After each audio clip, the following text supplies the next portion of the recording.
Hello, guys. It's me, Francis McCaffrey. I'm a fifth generation Blackthorn Shillelagh stick maker. And every week on a Friday around this time, or most Fridays, I make myself available to you guys in the community. And usually for an hour, it's basically like an Ask Me Anything where you can ask me any questions that you want, and we can get to know each other. And if you have anything that you want to know, this is the time to ask me. And usually, I kind of give you guys like an update of what walking sticks I'm working on and what things will be upcoming and any kind of news within the community that I built. And I'm very lucky to have built a nice community here online of people that respect Irish heritage and Irish craft as well. And very happy to support makers who are based here in Ireland and who work pretty hard to keep this age old tradition alive. And I'm very passionate about Irish crafts and about keeping these heritage products going as well. And I do see the blackthorn stick as right up there with shamrocks as a bit of a symbol of Ireland as well. I think that's quite important to keep it alive for another generation. And so I'm here at home today, and hopefully I can live stream a bit. Usually I live stream from my shop, but I was kind of busy there today, and just getting home now. And yeah, so hopefully none of the kids will run in and cause some drama, which can be difficult as well. So again, look, if you have any questions, if there's anything you want to do, and you just ask me away, and yeah, I'd be quite happy to tell you guys what I was working on. So for this afternoon, for the past 3 hours, I was scouting some cutting areas. Usually now you could already be cutting some blackthorn, but the weather has been quite warm for the particularly for the time of year in Ireland, and like I know from experience that if I just wait long enough until the weather gets really cold, the sap starts to go down into the roots. The leaves are falling off the blackthorn. The sloes are withering away. I know from experience of doing this since 2007 that that's the best time, because when you cut blackthorn um, at the right time of year, it makes a big difference. Like if I cut blackthorn now, it could add an extra year to the seasoning if I just wait another little bit longer. Usually, I do like to be cutting blackthorn by mid October as well. But even though the weather is just about to turn in Ireland over the next few days, and it is going to get quite cold, and we've had a few storms last night, it was very stormy. So hopefully now I can get to actually cutting some blackthorn as well. And I'm lucky to have a few guys that actually I employ to cut as well for me. And because the more quantity I have of blackthorn, the more I can make this into Ireland's one of Ireland's best business as well. So again, guys, if you have any questions, I can answer you. So today, I'll give you guys, before I answer any questions or take any comments, I'll give you guys just the update, the weekly update. And again, I leave these live streams up so anyone can watch them for the next week. So if you don't catch me live, don't worry. Like, I leave these up. So yeah, I uploaded about 20 or 30 blackthorn sticks yesterday. I have about 40 small shillelaghs made as well. I have about 30 hiking sticks that I have ready to go. I have a bunch of hazel done as well. I keep putting off putting on the hazel online. Like, I have about 100 hazel sticks online, and they're actually pretty good stick that people don't know about yet. And it's like a slow, like getting the hazel ones going. Like, someone has to buy a hazel stick first, then they can realize, oh, this is actually a decent stick, before they get used to it, because it wouldn't be as popular as the blackthorn. Mm. But yeah, like I have a few locations. You see, the thing is, when you're going to cut blackthorn, like, and you're like a big business like I am, you have like several locations, and you continually have to keep checking on them, because things happen. Farmers come in with tractors, they change their mind, they pull down ditches. There's loads of different things. So if if you're relying just on one place to cut your blackthorn wood, you're going to fall into trouble sooner or later, because you need to spread the risk as much as possible. And I have location up the north, a location like in several places around as well. Mm. So here's some questions that are coming in. Francis, hi Mary, how's everything with you? Hope you're settling into your new accommodations. Michael Cohen, I'm 6'1". What side blackthorn would you recommend for me? 37 inch, no more than a 38 inch. If you go with 39-inch, you'll feel it just a bit long on you as well. So anything around the kind of 37, 38-inch would be quite comfortable for you as well. If you do see a stick that you do like that is longer, I have no problem cutting it down to 37 or 38 inches. There's a live chat function on the website. You can just send me a message there or send me an email after purchase to say, look, can you just resize that just by an inch or two for me as well? And I have no problem resizing sticks. That's all good. But to be honest, most guys, they need no more than a 38-inch. Like if you have like even a 38.5-inch, that's pretty good up to 6'4", 6'5", something like that. You only really need like a 39-inch if you're like over 6'4" or something like that. There's like everyone seems to want to go for the bigger sticks all the time. Like sometimes guys are 6 foot and they're getting a 39-inch stick, and they like it and they're happy to get the bigger stick and stuff. But like it's if they got a stick more appropriate for their size, like it would have got an inch or two shorter as well. Jason Fox with a very Irish stereotypical top of the morning to you, Francis. No one in Ireland says that. No one in Ireland. I've never like I'm 45 years old, and I've never heard any Irish person go up to another Irish person and go, be top of the morning, yeah. We be top of the morning, yeah. It's like, but it's funny. It's funny. It's there's a lot of people from outside of Ireland, and when they come here, they don't quite get it at all. Irish people are not like what you've seen on TV shows and stuff. Let's see, Jim Murray, how my man Jim, hardworking lad. Hopefully see you next year. I think you were mentioning you're going to come over there as well. But Irish men are quite knowledgeable about the world.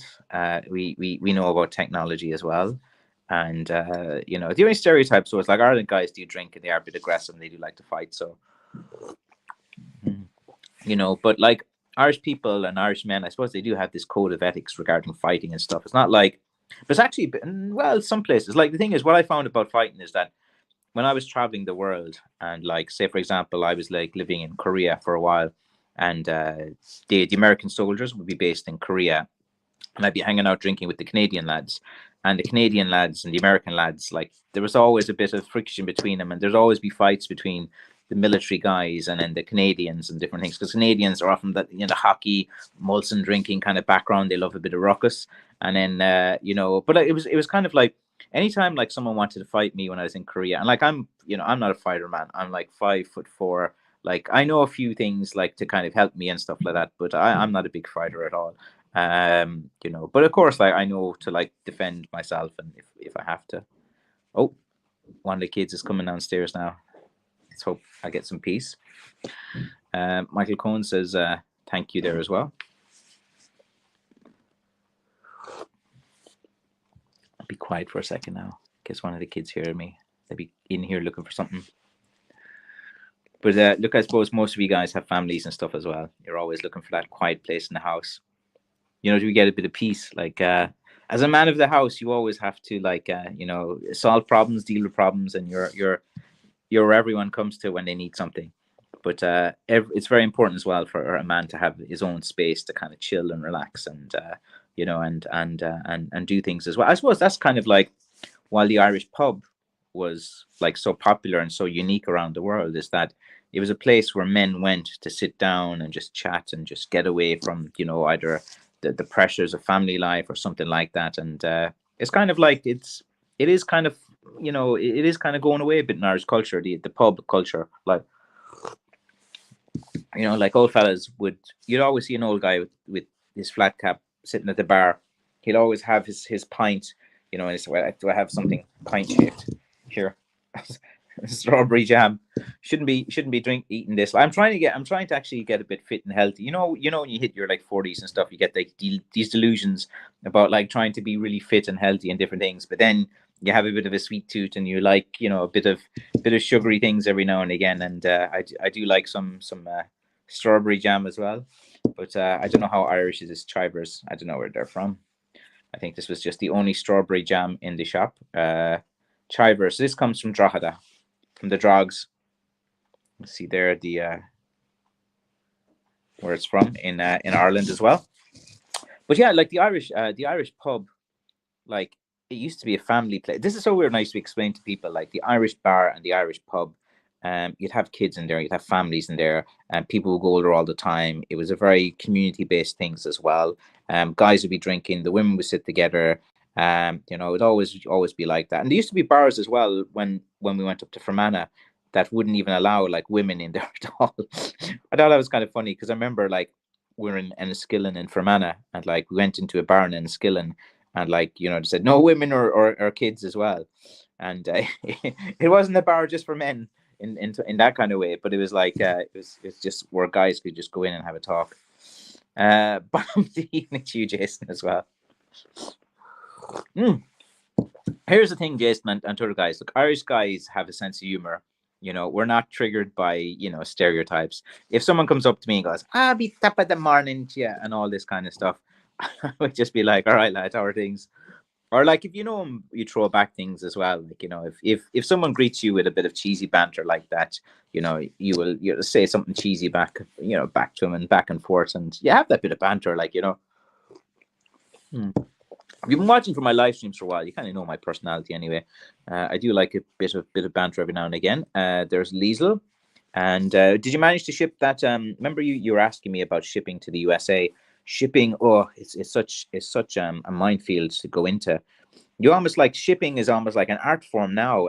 You have to remember so many things, so many rules, so many calculations, so many different couriers as well. It is, and the customs documents too. Finally got plumbing issues resolved in the camper yesterday. It's a challenge. Oh yeah, it's so difficult to get any tradespeople. Like I have a problem with my front door. I need a door guy, to come to fix the door. All right. There's a limitation with what I can do myself. I need a guy. I need the parts. I need all of that. I've called a guy, 3-4 weeks now, to call someone else. It's like so difficult just to get, like, I'm telling you, lads, there's money in the trades. There's the quality within Kerry in Ireland, I'm going to say is actually quite poor. I've dealt with many guys over the last 3 years, and I've been pretty disappointed with the attitude, with the work. It's just like, they know the work's there, so they don't really care, and they don't really do good jobs in several cases as well. Like I'm literally, I know it's difficult for you to find a plumber in Ireland too. It's difficult. Like I had to hire like a retired plumber who was like, he wasn't even a plumber, but at least he was a handyman that could actually do it. And I had to do things like that. Like there's one good plumber in the Clorglen area. I won't say his name just to offend the others, but like there's one lad, he's pretty decent, but he's busy. It's impossible to get him. He's a sound lad I went to school with. But yeah, getting tradespersons. I'm telling you right now, like to any young guys out there that watch these streams, I know some guys do. You should definitely consider the trades. Plumbers, electricians, carpenters.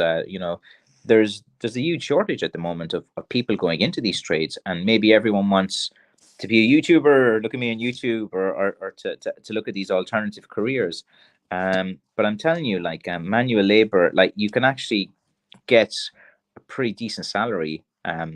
Setting up your own company, getting a brand, get a few young lads in as apprentices, and set that up as well. Especially in like electrical work, there's going to be so much electrical work in the future. But yeah, any young lads there, consider the trades. Plumbing is something you can make a lot of money at the moment, and there's a huge shortage of plumbers. Lisa, hi Frank, very good. Let's see, we have Mike Hammeron. 1 second now. He says, Francis, thanks for making the videos on Irish Blackthorn Shillelaghs. Mike, no problem at all. I'm trying to to get this heritage product out there. Look, of course, it's my full-time profession, and I sell the sticks as well. And so obviously there's a sales aspect to what I do on my channel, like where I'm like, buy my sticks, do this, do that. But that's just sales and stuff. But no, the main thing that I kind of like that I do these YouTube videos and loads of videos is that I kind of want to create a legacy for myself, and my family's been involved in Blackthorn, and like there's only a few mentions of them like in the book here or there, or different things, but I kind of genuinely believe that these kind of videos and this content that I'm putting out there, it'll be there in 100 years time, and I'm sure my great grandkids and great grandkids, they can kind of like, they might be missing now in the future.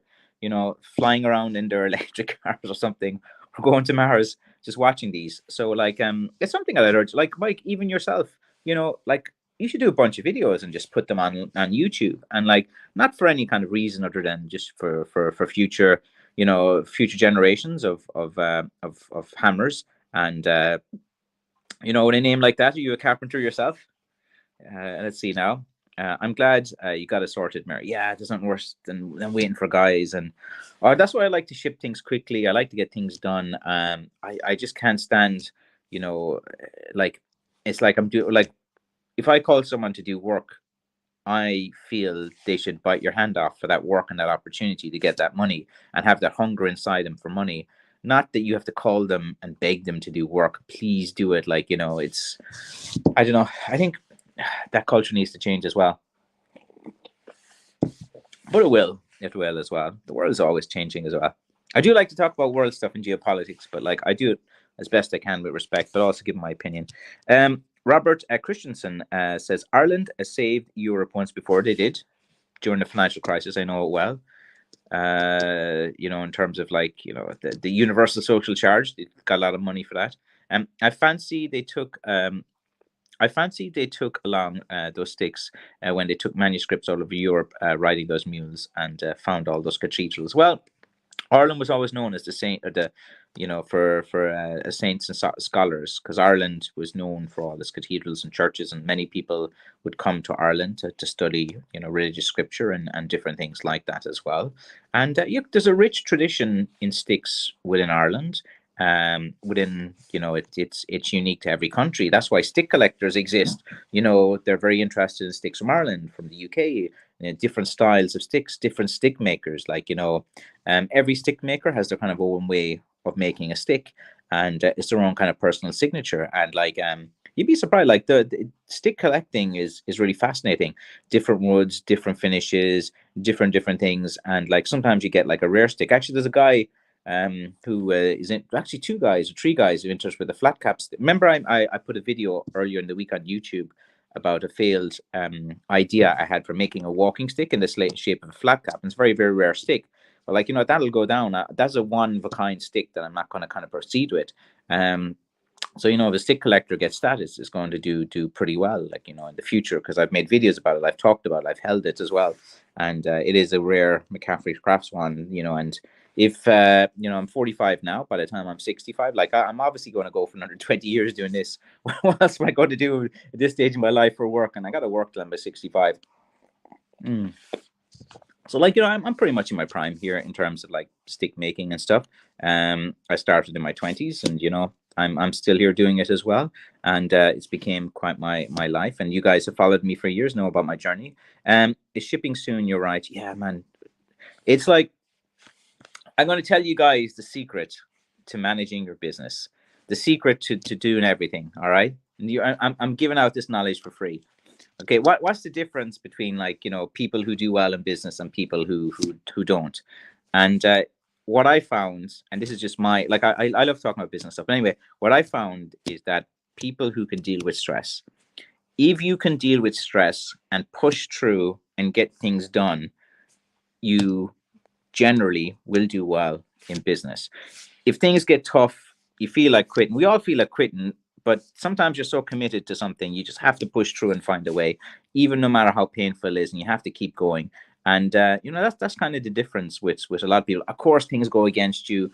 Like the COVID thing happened, and if you're getting stuff in Ukraine and then that happened, there's things that are going to throw spanners in the work. That what can you do? What can you do? But like generally speaking,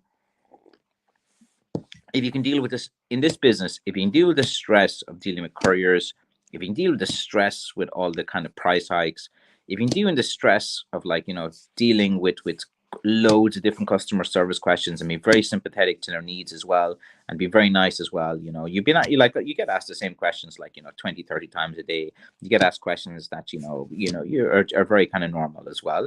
And you have to you have to deal with competition as well. Like it's not easy. Like sometimes competitors can get the art of war is there for a reason in business. Hi Frank, Liesel, thank you. Mary saying hello. Liesel's there saying hello as well. Now let's go back here as well. Let's see. Robert Christensen. Biden says he's Irish. Every American president has said they're Irish. Have you noticed that? Biden was Irish. Obama was Irish. Clinton, my man, was Irish as well. I just like Clinton's funny, like and entertaining and stuff. Like I'm not into him. Like was it he bombed the crap out of Sarajevo and Bosnian Croatian thing or whatever. But like yeah, like all of these guys, sure. There's like a filling station in Moneygall where Obama's Irish as well. I think Trump said he had some connection to Ireland as well when he came to Doonbeg. Jimmy Carter, Kennedy's, of course. Reagan had an Irish connection. George Bush, did he say? I don't. Is George Bush the only president that said he didn't have an or like both senior and junior? I'm trying to think now. I can't think of. Maybe I'm wrong. Do any of the Bushes have an Irish connection as well? But anyway, so Biden says he's Irish, but he's also stubborn and all. Not stubborn, but the good. Maybe we need another Kennedy to save us from our chef. There's another Kennedy out there. What's your man? R.F. Kennedy or something? The guy who is like telling people about all the pharmaceutical companies, and he's involved in all that stuff as well. And he's going on all the podcasts, and he's on Joe Rogan and stuff. There is a Kennedy out there that's and he speaks with like a really deep voice, because he had some issues or something before with his voice. But like, American politics, like you guys can talk about it here. Look, the thing is, I can be friends with a guy who's into Trump. I can be friends with a guy who supports Biden as well. I just find it interesting, like, as well. Like, do I agree with the politics? No, but like the thing is, like my brother-in-law, who married my sister, him and me are complete opposites in terms of our politics and our beliefs and everything. And I really enjoy sitting down with him, and I enjoy like we disagree, but like with respect and stuff. Like he tries to like and like the thing is, as I got older, like I've actually like he's like really really really kind of Republican right wing guy, and he's telling me about Vivek and all of these, and he's a Ted Cruz guy as well or something. But like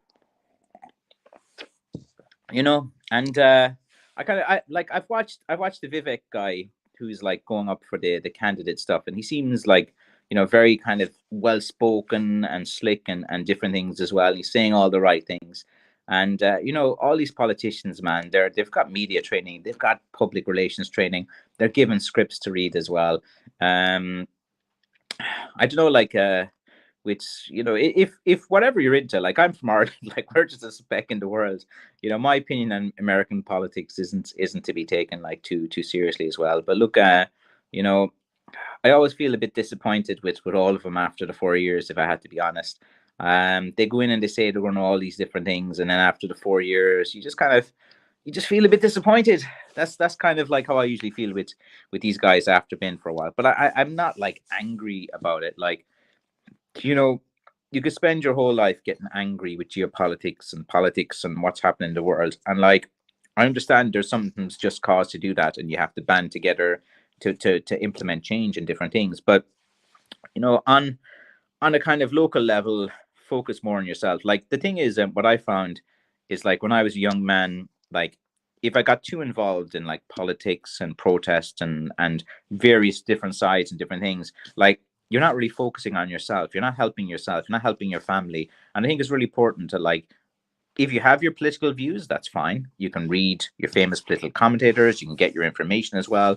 You can try to educate people. So say, for example, you're very well informed on some political topic, like, it could be, to do with gun control in America. Then, you could have like, you go research this information so that and then when you meet someone, you can say, look, here's my opinion, here's my point of view, and here's some information I have. And then you're passing on that information. They mightn't agree with you. They might think it's wrong.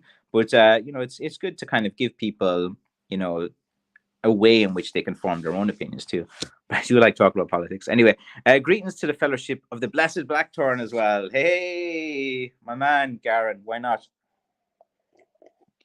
I have a bunch of t-shirts, but I haven't pushed them that much because like I don't make much money off the t-shirt designs and stuff. But I should push them a bit anyway. Mirza, I agree. I called different places before I found one. Oh yeah, going back to the plumbers. Better catch up on some of these comments. Yeah, it can take a while. Like but at least like Mary, I respect you for that. You're kind of like me. You know, you call one place, no, I'm not giving up. I call two places, no. I call three places, no. I got four places, no. You at the ninth, actually, Mary, like after the ninth rejection as well, Mary was there. She's got 9 rejections in a row. And she was like, no, I'm ringing that 10th guy. I'm getting this done. I've committed to finding a plumber. And you got through as well. And so I respect you for that as well. I'd be the same. I even if it was 100 guys, I would go as well. But like I find it really difficult to like try to be polite and stuff. And then like for the last guy, the door guy, like my dad always thinks that I'm pretty harsh on these tradespeople and stuff. But I'm always like, I'm nice to them to a point until they keep letting me down. So like the last guy, my dad was there, and I put the speaker on the phone, and I called, the guy to fix the door, and he was like quite rude to me on the phone, and he was like giving out to me like it was my fault, and I just turned to my dad and said, look, I've been super nice here, you can see. Let's see, Jim. I've been a union electrician and a union structural worker since 1987, and I've always been able to make money. Yeah, trades are always in. Like I've told loads of lads, I've told young lads. I told even my daughter's boyfriend, he's like going off electrical engineering, and I give him advice, electrician and all this. I think, Jim, new guys have it easier now because the salaries are huge. Like newer electrician back in the 80s and different things as well. It was always useful. You could always find work. 1987 in America, look at that, the financial crisis. Things were tough. It wasn't a time there was a lot of affluency. It was tough times, but there was electricians, there was structural ironwork. The trades are not going out. They're going to be continuing. Like AI technology, no one's going to replace a trades guy coming in and fixing and trying to figure out what's wrong in a solution like that. Electrical work, it needs someone to go in to physically do it. You need to have the dexterity as well. None of these professions are going away for generations. Certain professions, they come and go and different things. That's why I'm trying to keep the stick making and trying to bring it back. No one's doing stick making, but like, the thing about stick making is that we have an aging population, especially in certain countries as well. If you're a guy that's over 6'1" or 6'2", sorry to say, but you're really going to need walking aids in the future. Like there seems to be the taller guys always seem to have some issues because they're carrying that extra weight. And like, as you get older in bits and pieces, you feel it on your legs and different things as well. So the majority of kind of really tall guys as well kind of do that. And, a walking stick is something like cool, it's a fashion accessory. So it's almost like a wardrobe staple to have like, a walking aid. And then something that's like, the thing about branding a walking stick, you have to make it cool, you have to make it badass, you have to have a story behind it, you have to associate it with something that look, predominantly it's men that you market to as well. Of course there's a market for walking sticks with women, but usually not too much. Like women are pretty good with their health over the years. Like of course if you've done a lot of work and wear and tear as well, you need like a walking aid and different things and something just a bit handy to do. But carrying less weight does kind of help a lot as well, especially with your legs. Let's see. Always a need for tradesmen, even with AI. Yeah, completely agree. That's a fact, Robert. That's a fact. Like AI is a tool to be used. It's not taken over. It's not anything. It's a tool. Just like the internet came along and everyone was freaking out. Just like mobile phones came along and everyone was freaking out. It's just something there that you use to complement. Like AI is there. It can help you with coming up with content and go write some different things as well. But like the thing about AI, my opinion, that is it should be allowed in schools. It should be like taught. Like the minute you tell students and young people, don't use AI, it's bad. What do you think all the youngsters are like? Woo, woo, happy days, like happy days. It's like my kids were like that. The minute the school said don't use AI, whoa, they were on it straight away. It's like, it's just something to increase your workflow and speed up things, like speed up the pro. But there'll be new jobs and different things. People adapt. I think people are resilient. And what other kind of woods have shillelagh been made with traditionally other than blackthorn? Holly is another wood that is very dense and a beautiful wood to work with, and has been associated with shillelaghs as well.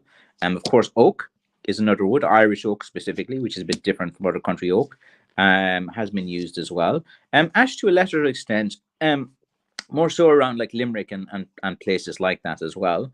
Rowan tree as well to kind of like a lesser extent. But blackthorn would be the daddy of woods. The highest, it's the hardest to find. It's dangerous to get. It's got poisonous thorns that you gotta like remove the poison. You gotta season it for so long. That's like the other woods. But holly is like another really good wood as well. Actually, I do have several hundred holly, but they're seasoning. They won't be ready for 2 years or a year and a half. So I have a load of holly, but it takes like once you cut the wood, it takes 2 or 3 years before you can actually use it and stuff and bring it to market. So, and then you need a lot of patience in this game as well. I'm in the States, but looking at moving to Ireland, planning a trip this December. Yeah, a lot of people. The easiest way to kind of move or come to Ireland is you have some Irish like ancestors, or I think it goes back to your grandfather or great grandfather. That's kind of easiest way I think to kind of get your path towards residency or something like that. But yeah, like just remember, like Ireland, it's not the utopian society that you hear about as well. My opinion is like go to a few parts of Ireland and find out a place that you like as well. I think like living too remote can be kind of like a challenge too. Like a lot of Americans will come and they want this remote cottage right on the sea looking into the ocean, but you got to remember like the Irish winters are harsh and the wind coming in and the belting. Like my advice is to look at like a small town, like a mid-sized to small town, because then you need the supermarket nearby, you need to have like a hardware store nearby, you need to have like those kind of comforts as well. Um, I'm avoid Dublin. I'm not a fan of Dublin. Sorry to you guys that are out there as well.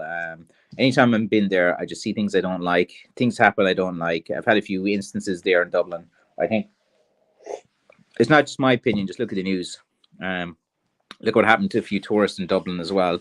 And it's not me scaremongering and stuff. Like Dublin's always been a place with issues, in my opinion as well. So the nicest part of Ireland, like Cavan, or sorry, I mean not Cavan.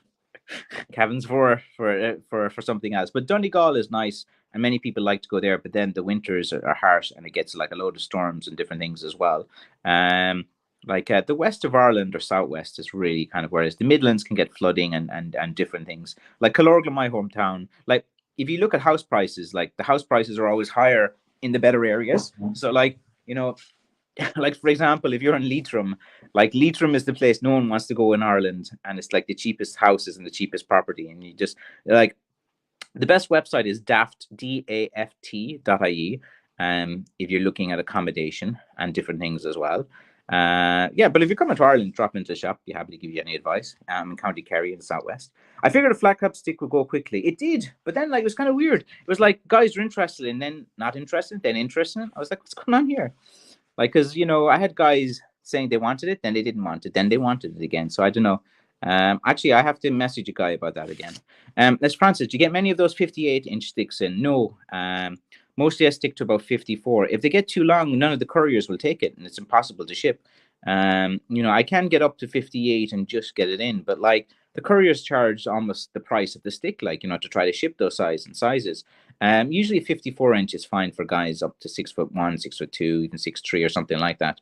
And again, I make more hiking sticks as opposed to staffs. Like many people ask me to kind of get a hiking stick and kind of put a big knob at the top of it, or they want like a knob stick. But what you find is that when you go on hikes, the last thing you want is extra weight on your wrist, especially a big heavy weight at the top of a stick.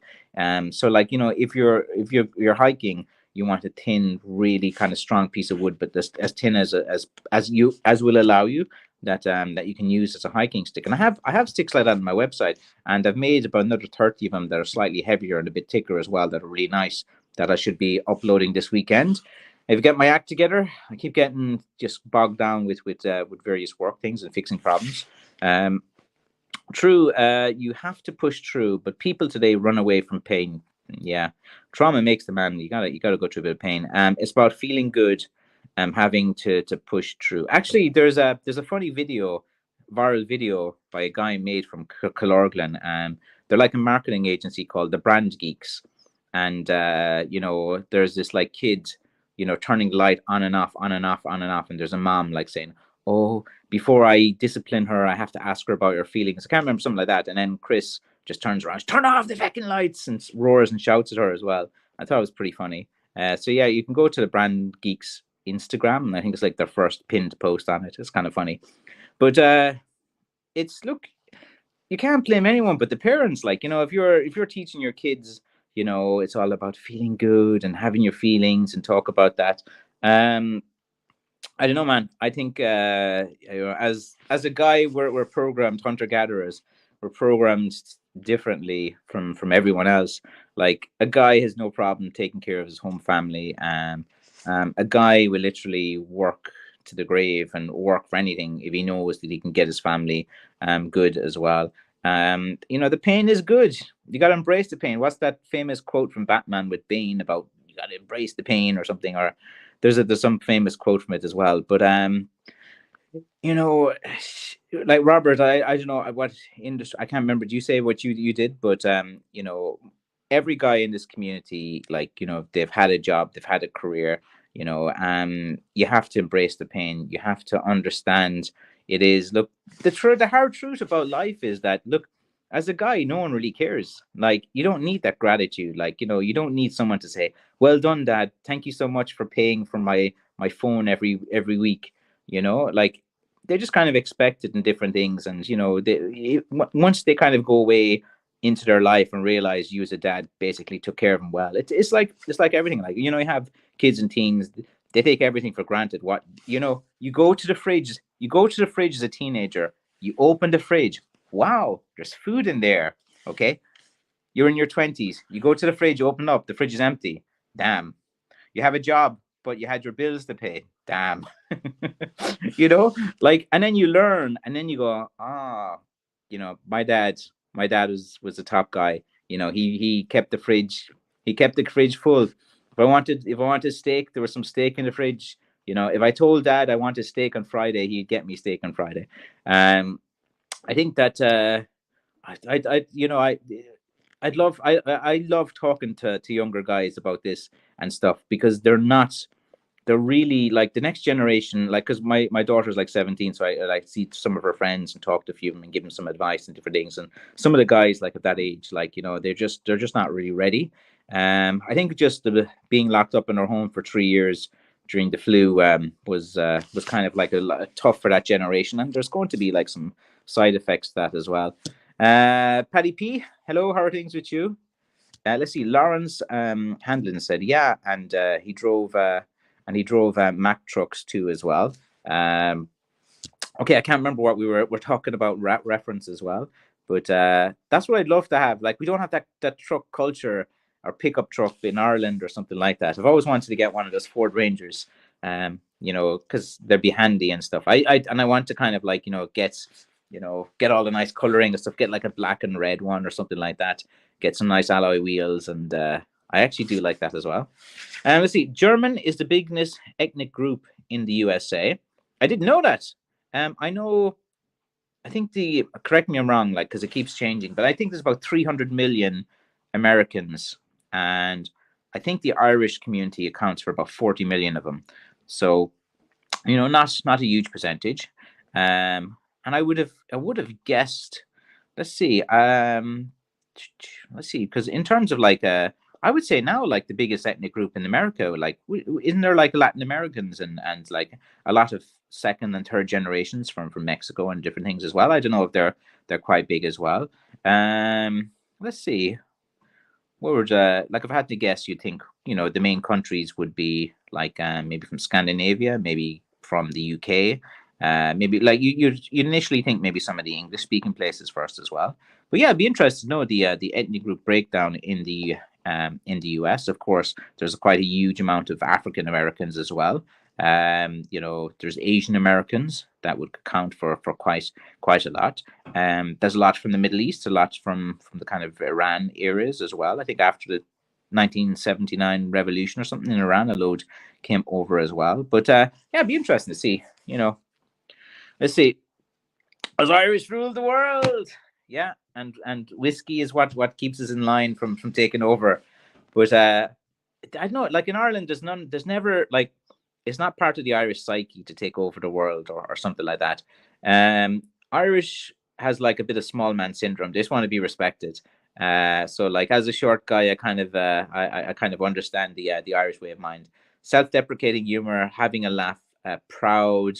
Um, like an Irish guy is like a light switch, man. You just they're up and down. Are they happy? Are they angry? Are they sad?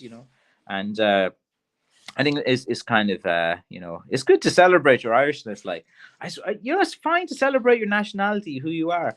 It's good to love your country, man. There's nothing wrong with having pride in who you are, and different things as well.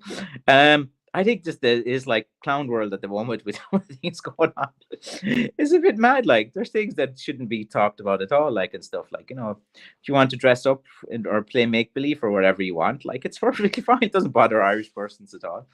Let's see, but everyone wants to be in the diaspora as well. Well, everyone has a little bit of Irish in them, I'm sure. Like the Irish did go out and because the Irish men were so charming and so good looking and had the rugged feature of wild men and if you look at evolutionary psychology as well of what women are really attracted to, like Irish man ticks all those boxes as well. The Irish men do well abroad, and like I'm sure you guys will count for that. Having an Irish accent has it was like an aphrodisiac when you go to certain countries and use your accent and different things as well. Let's see. I can't trust a man with with teeth so white. The person's veneers as well. Are you talking about Vivek as well? He's saying the right things though. His PR guys and stuff as well. Like I kind of like have an interest in public relations and marketing and different things. Like I kind of like look at that from my free time. But he is pretty slick. The American elections, man, it's like who's going to win? I usually place a bet. I bet money on Trump winning the first time, and that was like pretty good. I thought he'd win the second time as well.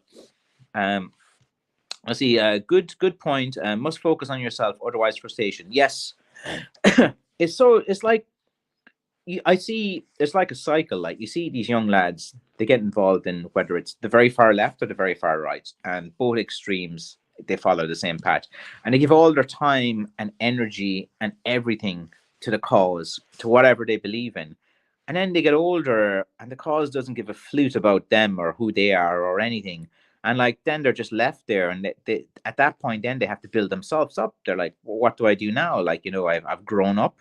Oh, I've gone far left and far right, and Santa Claus is not who real, and then they kind of like, and then a different, like most people tend to be a bit left when they're younger, rebellious and stuff. Then you get old and you make a bit of money and you're like, yeah, you become a bit more right in different things. But yeah, like extremism is one of those things. People will always make mistakes, but we need a world that just is more leaders. I think that's what's missing from the world actually, and people to just turn around and give you a slap across the head when you're being a bit silly. And we all need that now and again. My dad does that to me. I love when you talk about heritage and handling sticks through the family. Wonder if anyone has one from your big Mick Foley. No, it's like none. It's like very rare to see like old blackthorn sticks because like there was an abundance of blackthorn around and it was like a rural community. It was like it was like now looking at like a plastic bottle, like you're not collecting plastic bottles because there's hundreds of them. You're not collecting glass bottles, there's hundreds of them at the time, like so yeah, like none of these kind of like things were kind of kept as family heirlooms and different things, like in Ireland at the time it was all about like survival and it was all about different things. The legacy was usually putting the father's name to the son and then keeping the family name alive and different things, and the legacy was usually the farmland, keeping the land, keeping the property. If you ever watched the movie The Field, that'll give you a very good idea of how things were in Ireland and what's important to Ireland and different things. And the Bull McCabe in that movie, that's a really good movie. You guys should watch it. I'm pretty handy. I'm a jeweler as well. So that's a very skilled profession. There's a jeweler in Killorglin, Finnegan's, and her son would have been quite successful going into that field as well. And yeah, jewelry and different things, the markup is huge in that industry, and a lot of it is to do with the packaging and a lot of the marketings as well. I've been going down the rabbit hole of watches recently. I don't think I deserve a nice watch yet. I still have what watch I have. I still have my G-Shock. My G-Shock. I think it was $80. So I have this G-Shock and stuff as well. I've always wanted to like treat myself to a nice watch, and I kind of like always look at those watch videos and different things, but like I'm nowhere near the level yet where I deserve a Rolex and stuff. And I think then like I really would like that's the thing. Like when you get something that you can pass you somewhere, there's a Blacktron walking stick or a really nice watch or something like that. I think you know that's something that that I want to kind of do as well. Let's see now. Let me go back up here. Oh, we have a lot of comments to get through. I better speed up. The shillelagh is so important to our heritage, and we have to keep it alive. I agree. You know, anything that is a symbol of who you are, the country you made, something that grew out of Irish soil. It's so funny because all the things that I'm all my kind of sayings I'm hearing now from other guys. I've seen other guys like say grown in Irish soil, made by Irish hands, and all of these different sayings which I have kind of popularized. But yeah, it is so important. It's like there's not, if it's done the right way, like loving your country, loving who you are, loving your nationality, all of these different things. That doesn't mean you hate other countries and stuff. Like I love, like I went to Porto and Portugal, and like my daughter was seeing a guy from there, and he brought me to the Museum of Commerce, and he was so proud to be Portuguese, and he was showing me all the flags, and he was telling me about all the great things that Portugal did and different things. And he was taking pride in it and everything, and he felt like an ambassador. And I think that like when you take an interest in Irish heritage or a heritage of your country, you have that pride, and you just like to tell people about it. Like, so if someone visits your country, you're like telling them about how great it is. But you have to do it in a way that's not condescending and more educational. I think that's where the kind of like the rub lies. Kids like that, they do indeed. Paul says, "Hi, Mary." Let's see. Garen says, "Have you ever used a privet hedge wood?" I've been asked a few times. I haven't actually. Or boxwood a hedge for a stick, Francis. No, I've been quite lucky and blessed of where I live in Ireland that there is, still a lot of kind of like hedgerows and different things, and mostly kind of like blackthorn and ash and loads of different type of woods around. They want to pretend to be a wizard as well. Maybe a lot of guys do the cosplay and the dress up, and they're always asking me for these like really obscure sticks.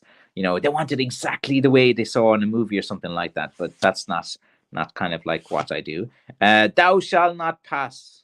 That reminds me of the Monty Python Holy Grail thing. Let's see.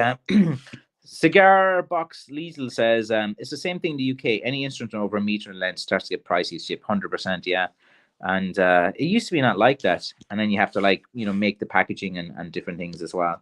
Let's see. Pain is weakness leaving the body as well. Yeah, it's fine. You got to embrace pain. I don't know. You just get used to like you have to deal with emotional stuff and pain, like by not talking about it, keeping it to yourself because no one cares. Like you just accept it. Actually, that's it. Acceptance. You got to accept pain and acceptance. And once you accept, this has happened, I accept it happened, I know it has happened. That's it. You've accepted it. All right. You messed up. Here's the pain. What am I going to do? Cry for a week about it? I accepted it happened. I won't do it again. Let me learn from this and move on. There's a secret of life, bit of acceptance. Let's see. Paul Carr says, "Hi, Paddy." Hi, Paul. Good evening, Steve. How are things with you as well? I saw some guy was giving you some annoyance on the comments, and I deleted his comments. Or I hated him as well. He was starting some silly argument I saw. But don't worry about that. I look after my guys in the community, especially you guys that are regular commenters. And let's see, pain lets you know you're still alive. Oh, yeah.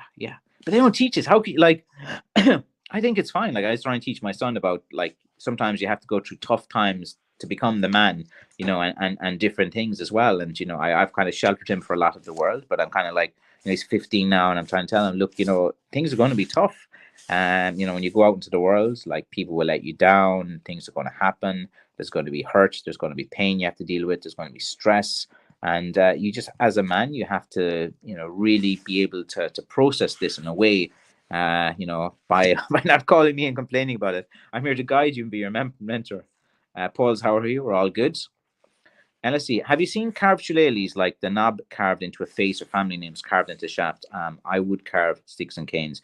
I've seen a load of the wood carvings, and usually a lot of the UK stick makers, that would be kind of like what they're kind of known for and specialty, especially like dog heads, and they go have prizes and different things. What I found with that carving, it's very highly skilled. It's great. It's very time consuming, and it's very hard to make a business model out of something where you have to put so much time into the stick, because the amount of time that you have to put into carving a specific thing or a specific head onto a stick, it can be quite time consuming and stuff. And then there's no market for the amount of time that you'd have to, when you kind of calculate the amount of time that you spend in a stick as opposed to how much you can charge for it. So I think it's highly skilled. I think it's great. There's great competitions about that as well. It's not really my style of walking stick. I stick to kind of rustic sticks. I look for sticks that are one piece of wood naturally occurring in nature. I try to find interesting features on the stick. I bring out the features as well, and I like to think of me as just a simple, handy stick maker. I make authentic sticks that I'm proud of and that I like. I focus more on the kind of rustic as opposed to museum and fancy pieces and the gentleman's cane or something like that. I'm not really in that market. I'm more your everyday man, working class type of rustic, hard working stick. And that's kind of like, I think, what is best works for Irish stick making as well, because that kind of represents the kind of the fighting Irish hard working kind of aspect to what I do. Kevin Gill says, thanks again for the amazing stick I received this week. Beautiful work. Arrived 3 days and I've been using it ever since. Yeah. The shipping can be good some days if you just catch the cycle where you just hit it the right time that the planes are leaving and it just arrives, and it can be there in 2 or 3 days. I usually tell people it's a week and then arrives in 3 or 4 days and they're happy out. And but glad you like the stick. I do my best to do the shipping fast when the orders come in. Like, the only time the shipping is a bit slower is that if you make an order on like Thursday night, and then Friday morning I don't have time to do for the courier to come. Sometimes they come at 8 a.m. or 9 a.m.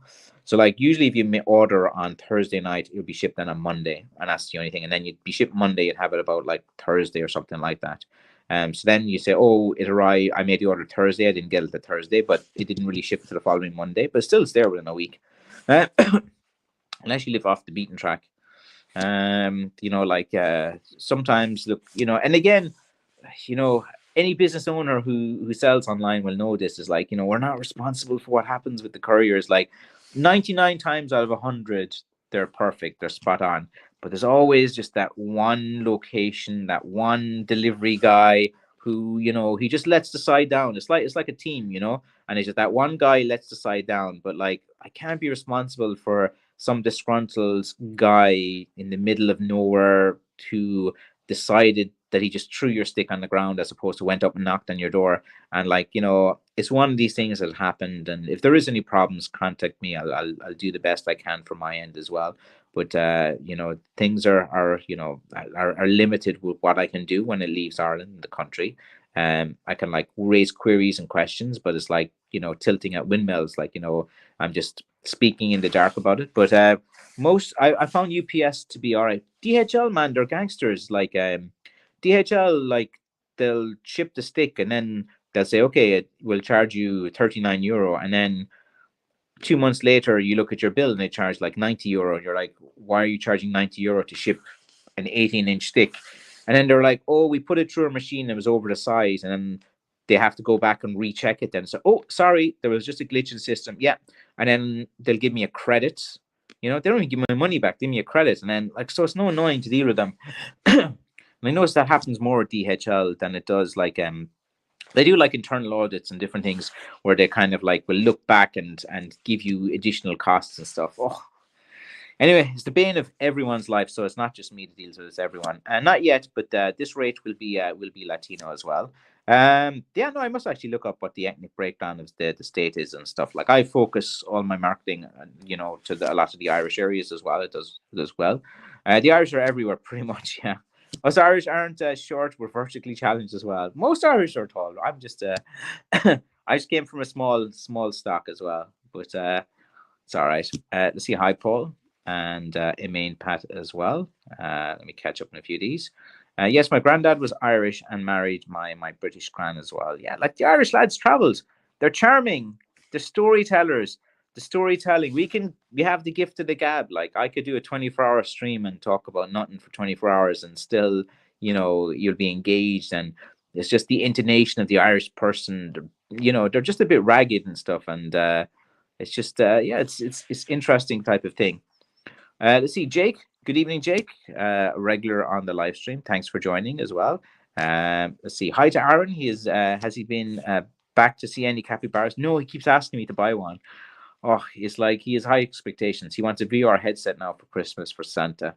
I think the one he wants is about €300 and stuff. So I might wait till Black Friday or something. And I think they're on Amazon. They just do like a bit cheaper on that day. See, okay, my friend, time to leave the pub and go back to work before I end up getting married to this duel. Have a good weekend. I tell you, there's nothing wrong with that. Going to the pub, leaning against the bar, sitting on the stool.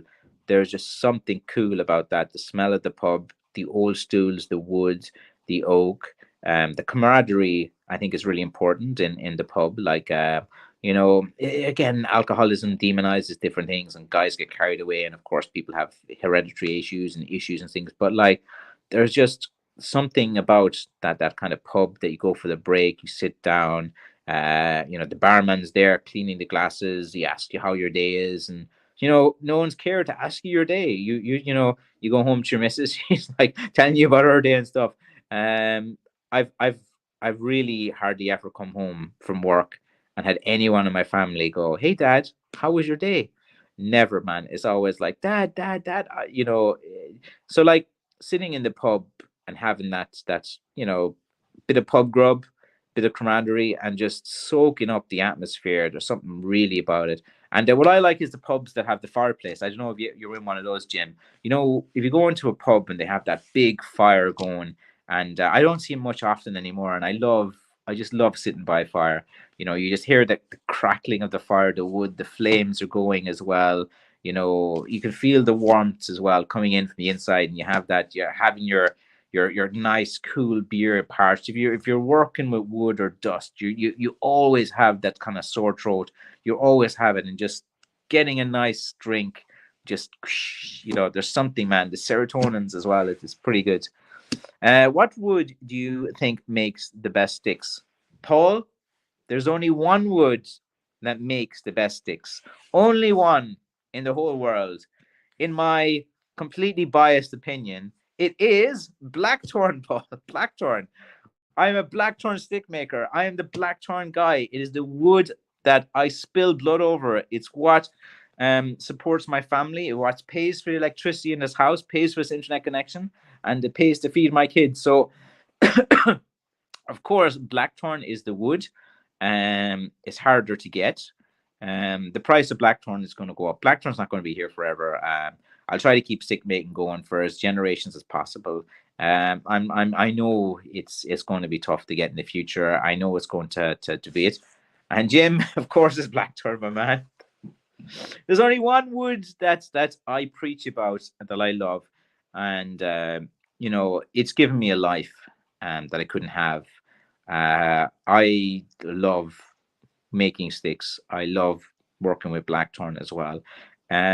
Really, this has saved my life, my work life. Like I went to university, I got great skills and qualifications, all worthless in modern times. I got my business degree. I worked in an investment bank in my younger years. Useless, man. Like a financial crisis, hits.